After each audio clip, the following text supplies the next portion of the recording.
जय हिंद साथियों, स्वागत है आपके अपने परिवार गांव की पाठशाला में।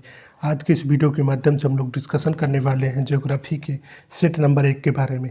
इससे पहले इसका पार्ट नंबर 1 जो कि चैनल पे अपलोड कर दिया है, यदि आपने अभी तक नहीं देखा है तो आप उसको भी देख सकते हैं। पार्ट नंबर 1 यानी ज्योग्राफी के सेट नंबर 1 का पार्ट नंबर 1 जो हमने अपलोड किया है, उसमें हमने 20 क्वेश्चन को काफ़ी डिटेल में डिस्कशन किया है, तो आप चाहें तो उसको भी दे सकते हैं। आज के इस सेट की बात करें तो आज के इस सेट में हम लोग जो डिस्कशन करने वाले हैं क्वेश्चन नंबर 21 से करने वाले हैं। तो बात करें क्वेश्चन नंबर 21 के बारे में, यहाँ से कई बार हम लोग काफ़ी डिटेल में डिस्कशन करने वाले हैं। ये सारे जो कि हैं प्रीवियस ईयर क्वेश्चंस हैं और बार बार एग्जामों में पूछे जाने वाले हैं। तो बात करें आज के क्वेश्चन नंबर 21 के बारे में। इससे पहले हमने 20 देख लिया था। आज जो डिस्कशन करने वाले हैं 21 से, तो संसार की छत कहें या रूफ ऑफ द वर्ल्ड किसे कहते हैं? तो अरावली पर्वत को, सतपुड़ा को, या फिर पामीर के पठार को, या उपयुक्त में से एक से अधिक, उपयुक्त में से कोई नहीं। तो इस प्रश्न का जो सही उत्तर की अगर बात करें तो हो जाएगा विकल्प नंबर सी, यानी पामीर का पठार। पामीर का पठार को ही संसार की छत कहा जाता है, यानी रूफ ऑफ द वर्ल्ड आपसे पूछता है कि कौन है, तो पामीर का पठार हो जाता है। अगर वही बात करें विकल्पों के बारे में, तो कई बार यहाँ से आपको क्वेश्चन देखने को मिलेगा कि जो संसार की सर्वाधिक जो पर्वत श्रृंखला है वो कौन सी है? तो अरावली, यानी सबसे प्राचीन, विश्व की सबसे प्राचीन कहें या भारत की सबसे प्राचीन जो पर्वत श्रृंखला है वो कौन सी है? तो आपको देखने को मिलेगी अरावली पर्वत है। वहीं आपसे क्वेश्चन जो पूछता है, जैसे कि हमने कल की वीडियो के माध्यम से सारे जो कि बात करें महाद्वीपों की याद किए थे कि कौन सी महाद्वीप की सर्वाधिक ऊंची चोटी कौन सी है। जैसे कि हमने देखा था कि अफ्रीका महाद्वीप यानी अफ्रीका महाद्वीप की किलिमंजारो थी, वहीं यूरोप की एल्ब्रुस थी। अगर बात करें वहीं अंटार्कटिका थी, माउंट विल्सन थी, माउंट मैकिन्ले जो कि उत्तरी अमेरिका थे। तो कुछ ऐसे क्वेश्चन जो कि हमने कल डिस्कस किया था। तो एशिया की अगर किया था वहीं, तो हमने देखा था माउंट एवरेस्ट है। तो आज वैसे ही जो भारत के परिप्रेक्ष्य में जितने भी पर्वत हैं उनसे संबंधित जितनी भी चोटियां हैं उन सबको याद कर लेते हैं। तो जैसे कि अरावली की जो सर्वाधिक ऊंची चोटी थी, यानी सबसे ऊंची जो अरावली पर्वत की है वो गुरु शिखर है। अगर बात करें आपसे एग्जाम में ये पूछता है कि अरावली पर्वत की सर्वाधिक ऊंची चोटी कौन सी है, तो गुरु शिखर है। बात करें इसकी ऊंचाई के बारे में, तो ऊंचाई आपको देखने को मिलेगी गुरु शिखर की जो हो जाएगी, वो कई बार आपको एग्जामों में देखने मिलेगी 1722 मीटर।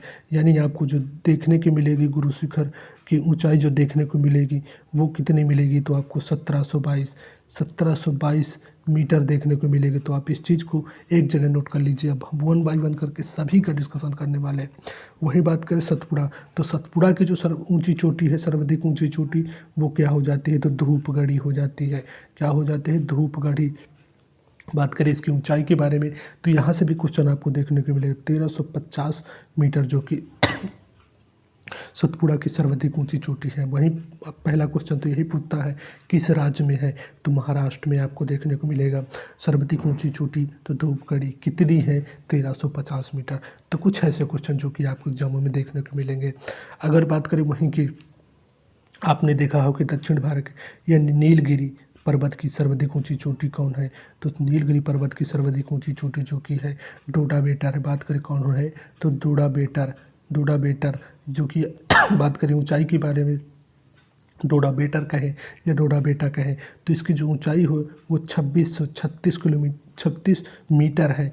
यानी कि नीलगिरी पर्वत की सर्वाधिक ऊंची चोटी के बारे में बात करें तो डोडा बेटर है। बात करें कि कितनी ऊंचाई है, तो 2636 मीटर आपको देखने को मिलेगी।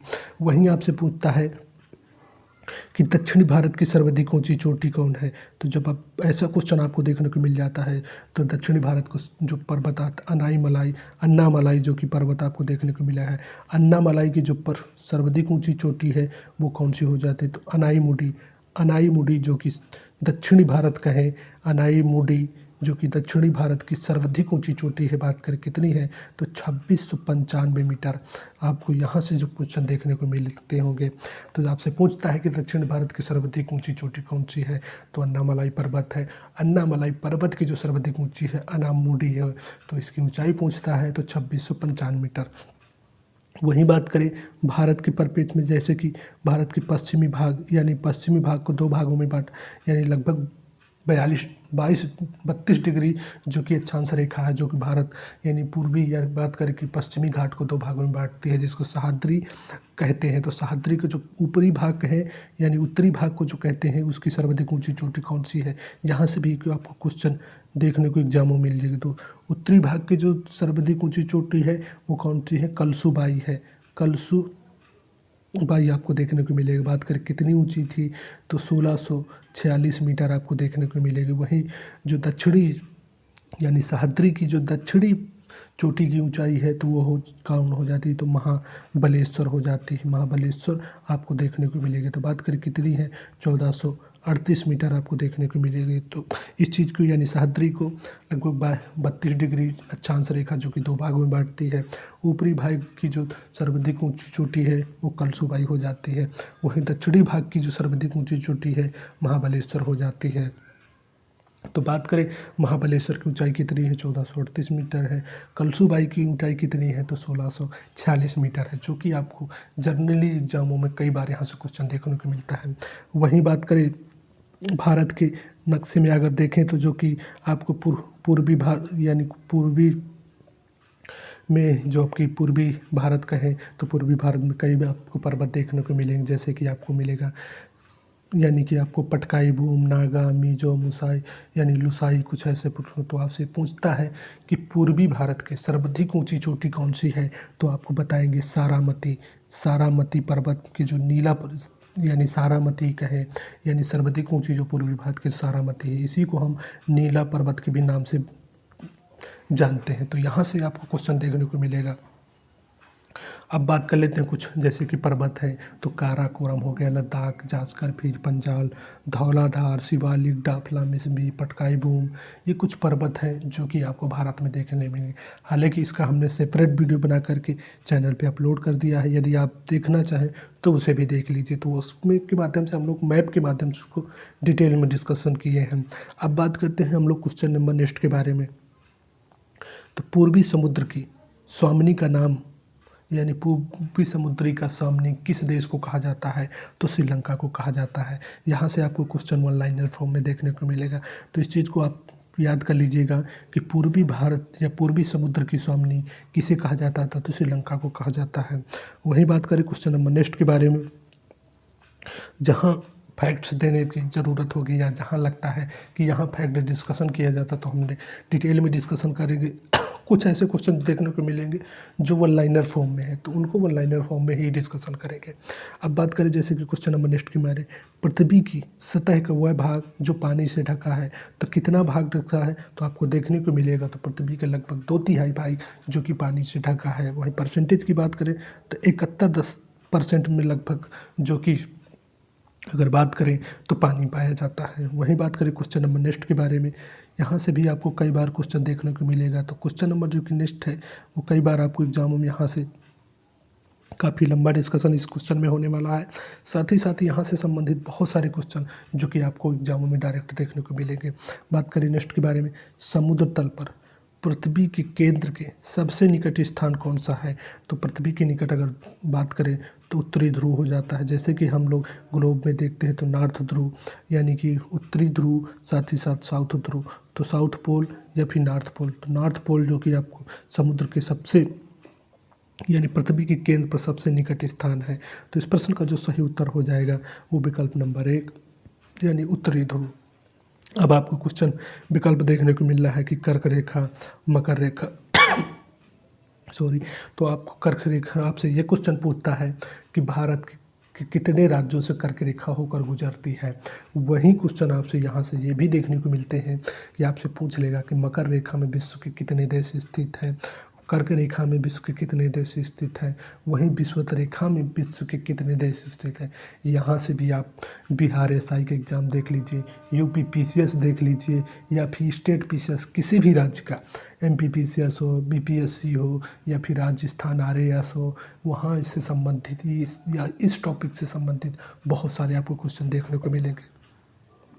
तो अब हम लोग वन बाय वन करके डिस्कशन कर लेते हैं। तो बात करते हैं ग्लोब में, क्योंकि ग्लोब के माध्यम से हम समझेंगे कि कर्क रेखा कौन सी है, विषुवत रेखा कौन सी है, साथ ही साथ भूमध्य रेखा कौन सी है। तो इन सब को अब जब हम डिस्कशन कर लेंगे तो उसके साथ ही हम जितने भी देश उनको हम डिस्कशन कर लेंगे। तो 0 डिग्री अक्षांश रेखा को हम भूमध्य रेखा कहते हैं, साथ ही इसी को भूमध्य रेखा कहे या विषुवत रेखा कहते हैं। वहीं बात करें 0 डिग्री अक्षांश से लगभग 23.5 डिग्री साउथ की ओर जो रेखा पाई जाती है वो मकर रेखा पाई जाती है। तो आप याद कर सकते हैं कि 0 डिग्री से 23.5 डिग्री साउथ की तरफ, कहाँ पे, साउथ की तरफ जो रेखा पाई जाती है वो मकर रेखा पाई जाती है। 0 डिग्री अक्षांश से लेकर के यानी कि 23.5 डिग्री अगर बात करें तो नॉर्थ की ओर जो रेखा पाई जाती है वो कर्क रेखा पाई जाती है। तो आप इस चीज़ को याद कर लीजिए कि 0 डिग्री अक्षांश रेखा बात करें या फिर अगर बात करें कि 0 डिग्री यानी 0 डिग्री जो अब देखने को मिला है कि नॉर्थ की तरफ कर्क रेखा, 0 डिग्री 23.5 डिग्री साउथ की तरफ मकर रेखा पाई जाती है। वहीं अगर बात करें, अब पूछता है आपसे पहले, सबसे पहले हम लोग याद कर लेते हैं कि मकर रेखा में कौन कौन से देश हैं। तो बात करें मकर रेखा के देश, अगर बात करें तो मकर रेखा के जो देश हैं लगभग 10 देश जो कि आपको मकर रेखा में देखने को मिलेगा। तो वन बाय वन करके आप एक जगह नोट कर लीजिए, हम बोलते जाएंगे, हम लिखते भी जाएंगे, आप नोट कर लीजिए। तो पहला जो देश है चिली है। वहीं दूसरा जो देश आपको देखने को मिलेगा अर्जेंटीना देखने को मिलेगा। अगर बात करें तीसरा देश तो जो कि आपको ब्राज़ील देखने को मिलेगा। अगर वहीं बात करें चौथा जो देश पराग्वे, यानी जो ये दक्षिणी अमेरिका के 4 देश जो कि मकर रेखा में आते हैं, चिली, अर्जेंटीना, पराग्वे, ब्राज़ील। वहीं बात करें अफ्रीका महाद्वीप की मकर रेखा में कौन कौन से देश हैं, ये भी आपसे पूछता है कि अफ्रीका महाद्वीप के कौन कौन से देश जो मकर रेखा में आते हैं। तो आपको देखने को मिलेगा पहला देश नामीबिया, साथ ही कौन मिलेगा तो बोत्सवाना आप लोग नोट कर लीजिए एक जगह। वहीं दक्षिण अफ्रीका, मोजाम्बिक, दक्षिण अफ्रीका जो कि अफ्रीका महाद्वीप का सबसे दक्षिणी स्थित देश है, मोजाम्बिक हो गया। अगर बात करें वहीं तो मेडागास्कर। अगर बात करें नामीबिया, बोत्सवाना, दक्षिण अफ्रीका, नामीबिया, साथ ही साथ मेडागास्कर तथा मोजाम्बिक, ये कुछ देश हैं जो अफ्रीका महाद्वीप के। अगर बात करें वहीं ऑस्ट्रेलिया, तो एक 10वां जो देश है वो ऑस्ट्रेलिया हो जाता है। इस प्रकार से जो आप देख रहे हैं कि यानी कि जो मकर रेखा में स्थित देश हैं वो कितने हैं, तो 10 हैं। कौन कौन से हैं, Chile, Argentina, Paraguay, Brazil, Namibia, Botswana, Mozambique, Madagascar, साथ ही साथ ऑस्ट्रेलिया। ये 10 देश जो कि आपको देखने को मिलेंगे। तो कहाँ मिलेंगे, तो मकर रेखा में मिलेंगे। आप इन चीज़ों को एक जगह नोट कर लीजिएगा, याद कर लीजिए। यहाँ से एग्ज़ाम जब BRSI के देंगे, BPSC के एग्ज़ाम में बैठेंगे, स्टेट PCS किसी भी राज्य में एग्ज़ाम में बैठेंगे तो आपको यहाँ से क्वेश्चन देखने को मिलेंगे। अब बात करते हैं हम लोग विषुवत रेखा में कितने देश जो कि इसकी स्थित है। तो बात करें विषुवत में तो लगभग 13 देश जो कि विषुवत रेखा में स्थित है। हम लोग वन बाय वन करके इनको भी याद कर लेते हैं। तो जो पहला देश है तो इक्वाडोर। हो सकता है फ्रेंड्स कि आपको थोड़ा सा राइटिंग समझने में परेशानी हो रहा है, तो लेकिन आप लोग इस चीज़ को कोऑपरेट कीजिएगा। क्वेश्चन का जो फैक्ट है उस चीज़ को आप नोट करिए, उस चीज़ पे फोकस करिए। क्योंकि कई बार होता है कि हम लोग समस्याओं पर ध्यान करते थे, समस्याओं पे नहीं। अगर फ्रेंड्स बात किया जाए तो ये एक ऐसे पेन के माध्यम से हम लिख रहे हैं जिसको हम लोग ऑलरेडी फेंक देते हैं, यानी 1 रुपये के पेन के माध्यम से लिख रहे हैं। तो समस्याएं हैं, समस्याओं पे फोकस न करके हम लोग सिर्फ समाधान पे फोकस करते हैं। यानी कि अगर बात करें फ्रेंड्स, अगर जज्बा जुनून है तो आप कुछ भी कर सकते हैं। जिस पेन को हम फेंक देते हैं उस पेन से हम लिख रहे हैं, तो हो सकता है थोड़ा सा समझने में आपको परेशानी हो रही हो, आप उस चीज़ को कोऑपरेट कीजिए। हम ओरली जो चीज़ें बोल देते हैं उस चीज़ को नोट कर लीजिए, और यकीन मानिए कि आप जब एग्ज़ाम में बैठेंगे तो आप इन एग्ज़ाम के क्वेश्चनों को धुआं उड़ा देंगे। तो आप सिर्फ समाधान पे फोकस करिए, समस्याएं हर किसी के जीवन में है। फ्रेंड्स, अब बात करते हैं हम लोग अपने टॉपिक पे, जो कि जहाँ से आपको एग्जाम में क्वेश्चन देखने को मिलेंगे। तो बात करें कि जैसे कि जो विषुवत रेखा में स्थित देश हैं कितने हैं, 13 हैं। पहला देश इक्वाडोर, दूसरा कौन सा है, कोलंबिया देश है। वहीं बात करें तीसरा देश जो कि ब्राज़ील है।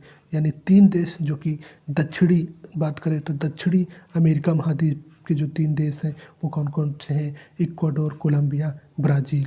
अगर बात करें और तो आप जो कि है साओ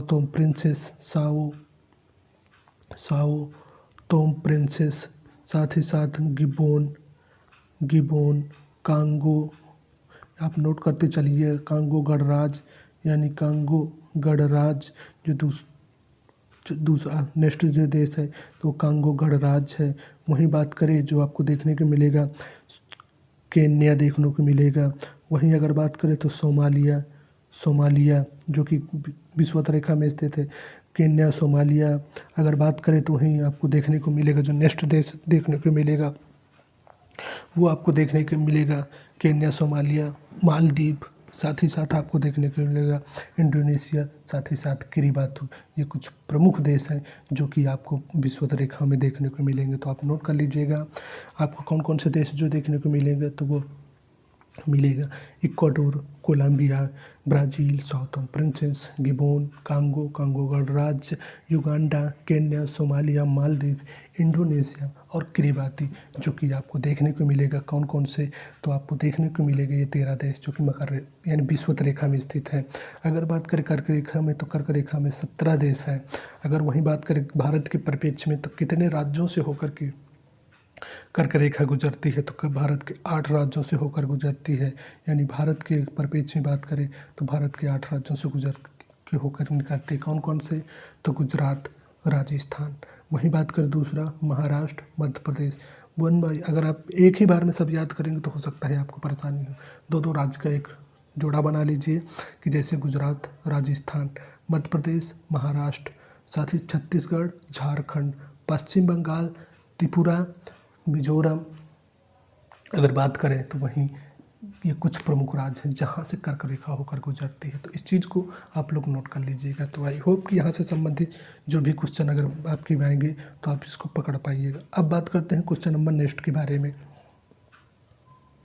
अगर क्वेश्चन नंबर नेक्स्ट के बारे में अगर बात करें 25 नंबर, तो 64,000 किलोमीटर लंबाई एवं 2,000 किलोमीटर से 2,400 किलोमीटर चौड़ाई वाला एक कटक उत्तरी एवं दक्षिणी अटलांटिक महासागर द्रोणियों के मध्य से गुजरता हुआ हिंद महासागरीय द्रोणी और फिर ऑस्ट्रेलिया और अंटार्कटिका के बीच से दक्षिण प्रशांत महासागरीय द्रोणी में प्रवेश करता है। यह कटक क्या है, तो यह कटक अगर उत्तर की बात करें तो मध्य कटक कहलाता है, जो कि महासागरीय कटक होता है। तो इस प्रश्न का जो उत्तर हो जाएगा वो विकल्प नंबर सी हो जाएगा। हालांकि ये ऐसा जो क्वेश्चन आपको देखने को मिलेगा तो स्टेट पीसीएस में क्वेश्चन आपको देखने को मिलेगा, तो इसको सिर्फ हम लोग ऑनलाइनर फॉर्म में ही डिस्कशन कर लेते हैं, क्योंकि जो काफ़ी हार्ड टाइप के अगर क्वेश्चन है जो आपको संघ लोक सेवा आयोग में देखने को मिलेगा या फिर स्टेट पीसीएस एग्जामों में ऐसे क्वेश्चन देखने को मिलेगा, तो इस चीज़ को हम लोग ऑनलाइनर फॉर्म में याद कर लेते हैं कि मध्य या महासागरीय कटक में। अगर बात करें वहीं नेक्स्ट के बारे में, तो जैसे कि क्वेश्चन नंबर नेक्स्ट है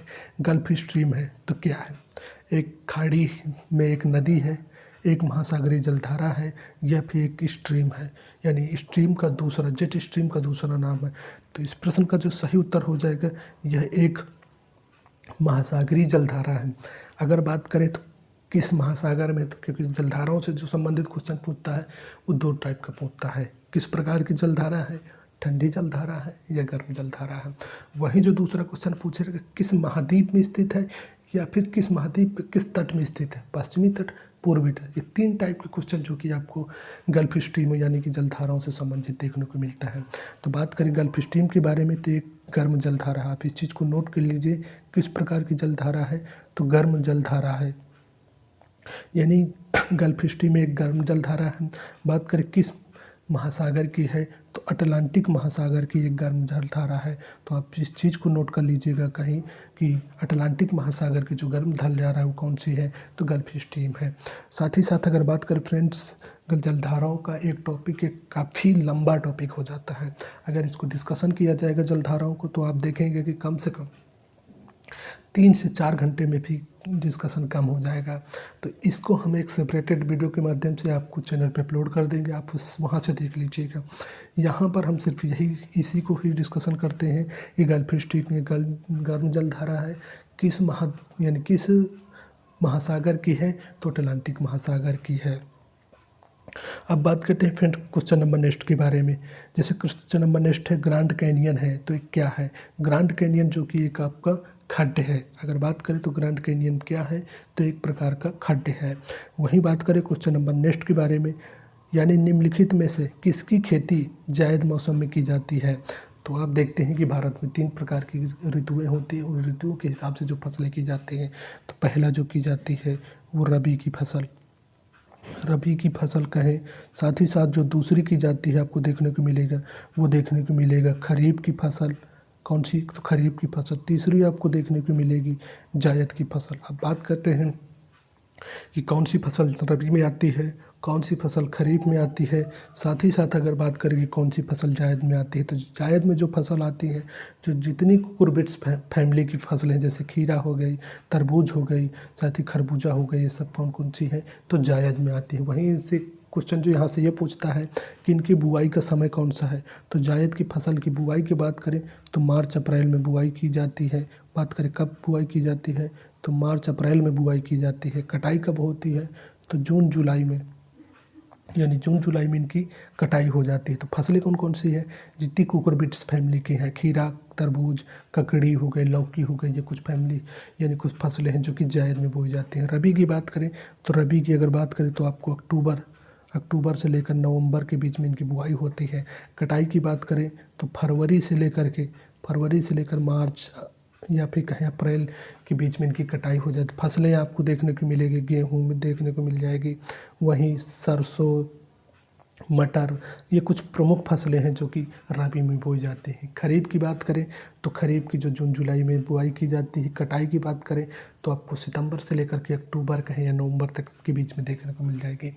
वहीं बात करें फसलें के बारे में तो धान एक प्रमुख फसल है, मक्का जो कि एक प्रमुख फसल है जो कि खरीफ की ऋतुओं की है। तो आप इस चीज़ को भी एक जगह नोट कर लीजिएगा। अब बात करें क्वेश्चन नंबर नेक्स्ट के बारे में, भूकंप के संबंध में निम्नलिखित में से कौन सा कथन सत्य है। तो भूकंप के संबंध में कौन सा कथन जो कि सत्य है। तो अगर बात करें कि इस क्वेश्चन के बारे में, तो जैसे कि आप देख रहे हैं धरातल पर उद्गम केंद्र के ऊपर स्थान को अधिकेंद्र कहते हैं, ये सही है। अगर बात करें जानवरों के व्यवहार का अध्ययन स्थानीय लोगों द्वारा अपनाई गई भूकंप की भविष्यवाणी के तरीकों में से एक है, तो इस प्रश्न ये भी सही है। तो इस प्रश्न का जो सही उत्तर हो जाएगा वो हो जाएगा विकल्प नंबर डी, यानी उपयुक्त में से एक से अधिक। वहीं बात करें भूकंपों से कितनी प्रकार की तरंगें उठती हैं, तो 3 प्रकार की। एक जो देखने को मिलती है वी वेव आपको देखने को मिलेगी, वहीं आपको देखने को मिलेगी दूसरी एस वेव।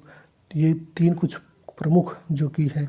तीसरी बात करें तो लब वेव कहें, जो सबसे खतरनाक भूकंप की तरंगें हैं वो कौन सी हैं, तो सबसे खतरनाक आपको बात करें लब वेव कहें या एल तरंगे, यानी सबसे खतरनाक तरंगे होती हैं। तो इस प्रश्न का जो सही उत्तर हो जाएगा उपयुक्त में से एक से अधिक।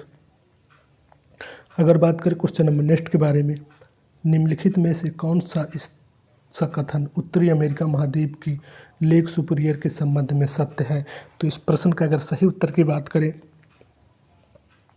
तो यह कनाडा और यूएसए के मध्य भौगोलिक सीमा बनाती है, यह भी सही है। वहीं बात करें यह दोनों देशों के मध्य लगभग अगर बात करें तो 1700 किलोमीटर लंबी सीमा बनाती है। 1700 किलोमीटर लंबी सीमा नहीं बनाती, लगभग 563 किलोमीटर बात करें कि किलोमीटर या वर्ग स्क्वायर जो सीमा बनाती है 563 किलोमीटर।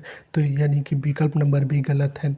यह विश्व की खारे जल की सबसे बड़ी झील है, तो यह भी गलत है क्योंकि सुपीरियर झील जो कि है मीठे पानी की झील है। तो इस प्रश्न का जो सही उत्तर हो जाएगा वो हो जाएगा विकल्प नंबर 1। अगर बात करें वहीं संसार की कुछ प्रमुख जो कि लेकों के बारे में, तो जैसे संसार के सबसे सर्वाधिक मीठे जल की लेक कौन सी है, तो सुपीरियर झील हो जाती है। यहाँ से भी क्वेश्चन आपको देखने को मिलेगा, तो कौन सी हो जाएगा, सुपीरियर झील हो जाएगा। दूसरा क्वेश्चन आपको देखने को मिलेगा कि संसार की सर्वाधिक ऊंचाई पर स्थित झील कौन सी है, तो टीटीकाका झील जो कि आपको देखने को मिलेगा, तो कहाँ मिलेगा, तो अर्जेंटीना यानी कि चिली कहें या फिर पराग्वे की सीमा पर स्थित है। चिली पराग्वे की सीमा पर स्थित है, जिसको नौकायान वाली झील भी कहते हैं, यानी नौका विहार हो जाता है, तो इसको नौकायान झील भी कहते हैं। तो सर्वाधिक ऊंचाई पर स्थित झील टीटीकाका झील है। किस महाद्वीप में है, तो दक्षिण अमेरिका महाद्वीप में है। वहीं बात करें विश्व की सबसे लंबी झील कौन सी है, तो विश्व की आप ये क्वेश्चन 1 बाय 1 करके नोट करते चलिए। विश्व की सबसे लंबी झील कौन सी है? तो आपसे ये भी क्वेश्चन पूछता है। तो कैस्पियन सागर जो कि सर्वाधिक लंबी झील है। आपसे ये पूछता है कि विश्व की, यानी आपसे ये भी पूछता है विश्व की सर्वाधिक खारे पानी की झील कौन सी है? तो तुर्की की जो वान झील जो आपको देखने की सर्वाधिक खारे यानी खारे पानी की झील है। खारे पानी की झील जैसे कि मीठे पानी की सुपीरियर हो गई। तो विश्व की सर्वाधिक खारे पानी की झील कौन सी है? तो आपको वान झील कहाँ स्थित है? तो तुर्की देश में स्थित है। अगर बात करें वहीं सर्वाधिक गहरी झील, विश्व की सर्वाधिक गहरी झील कौन सी है? सर्वाधिक गहरी झील कौन सी है? तो आपको देखने को मिलेगा रूस में स्थित बैकाल झील। ये डायरेक्ट क्वेश्चन आपको हर एग्जामों, किसी न किसी एग्जामों में आपको यहाँ से देखने को मिलेगा। आप बिहार दारोगा की तैयारी कर रहे हैं, यूपीपीसीएस की कर रहे हैं, बीपीएससी टीआरई की कर रहे हैं, या रेलवे एग्जाम से संबंधित किसी एग्जाम की कर रहे हैं, तो यहाँ से क्वेश्चन आपको डायरेक्ट मिलेंगे। विश्व के सर्वाधिक मीठे पानी की सुपीरियर, विश्व की सर्वाधिक गहरी झील बैकाल झील, विश्व की सर्वाधिक ऊंचाई पर स्थित टिटिकाका झील, विश्व की सर्वाधिक खारे पानी की झील तुवान झील। वहीं बात करें सर्वाधिक घनत्व वाली झील, तो आपको देखने को मिलेगा मर्त सागर। सर्वाधिक लंबी झील तो आपको देखने को मिलेगा कैस्पियन सागर। ये कुछ प्रमुख विश्व की झीलें हैं। अगर वहीं बात करें अफ्रीका महाद्वीप की कुछ झीलें, तो जैसे कि आपको देखने को मिलेगा अफ्रीका महाद्वीप में एक जो झील है तो लेक तुर्कियाना। कई बार एग्जामों में आप यूपी के एग्ज़ाम अगर पेट दिए होंगे या फिर यूपीपीसीएस दिए हैं, तो यहाँ पूछता है कि लेक तुर्काना किस देश में स्थित है? तो इथोपिया देश में स्थित है, क्योंकि इसका जो नेम रिलेटेड है, यानी नेम से संबंधित अगर जो देखें तो तुर्की से कहीं ना कहीं नेम संबंधित है। तो अगर इसको पूछता है, इस वजह से पूछता है कि इसको लोग ये सोचेंगे कि इस तुर्की देश के आसपास कहीं स्थित है या फिर तुर्की में स्थित है, लेकिन स्थित कहाँ है लेक तुर्काना? तो इथोपिया में स्थित है। वहीं बात करें लेक विक्टोरिया जो कि अफ्रीका महाद्वीप में, लेक विक्टोरिया भी अफ्रीका महाद्वीप में स्थित है। तो कुछ ऐसे क्वेश्चन जो कि जनरली कुछ डाउटफुल क्वेश्चन होते हैं, उनको आजकल एग्जामिनर उठाते हैं। तो आप इस चीज़ को एक जगह नोट कर लीजिए कि लेक तुर्काना कहाँ है? तो अफ्रीका महाद्वीप के इथोपिया देश में स्थित है। अगर अब बात करें कुछ प्रमुख जो कि भारत की झीलों के बारे में, तो जैसे भारत की सर्वाधिक मीठी की, भारत के परिप्रेक्ष्य में बात करें तो अगर भारत की मीठे पानी की झील बात करें तो आपको देखने को मिलेगा बूलर झील। खारे पानी की सर्वाधिक बड़ी झील बात करें, अगर सर्वाधिक बड़ी की बात करें तो आपको देखने को मिलेगा चिल्का झील। नोट कर लीजिएगा एक जगह। हालांकि इनका सेपरेटेड वीडियो हमने चैनल पे अपलोड कर दिया है, आप वहाँ से मैप के माध्यम से इसको पढ़ सकते हैं, लेकिन हम इसको कुछ प्रमुख जो कि झीलें हैं उनको लिख देते हैं। तो जैसे सर्वाधिक बड़ी झील, अगर वहीं पूछ ले सर्वाधिक खारे पानी की झील भारत की खारे पानी की सर्वाधिक खारा पानी, तो सांभर झील जो कि आपको भारत यानी राजस्थान में देखने को मिलेगी। तो कुछ ऐसे क्वेश्चन जो कि आपको जनरली एग्जामों में देखने को मिलेंगे। वहीं बात करें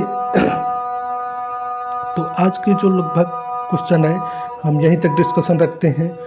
कल की वीडियो में जो इससे आगे क्वेश्चन है उनको हम डिटेल में डिस्कशन करेंगे। तो आज का डिस्कशन यहीं तक रखते हैं, फिर कल के वीडियो में हम लोग जो जितने भी महत्वपूर्ण क्वेश्चन हैं उनको डिस्कशन करें। तो आई होप कि ये डिस्कशन आपको पसंद आएगा।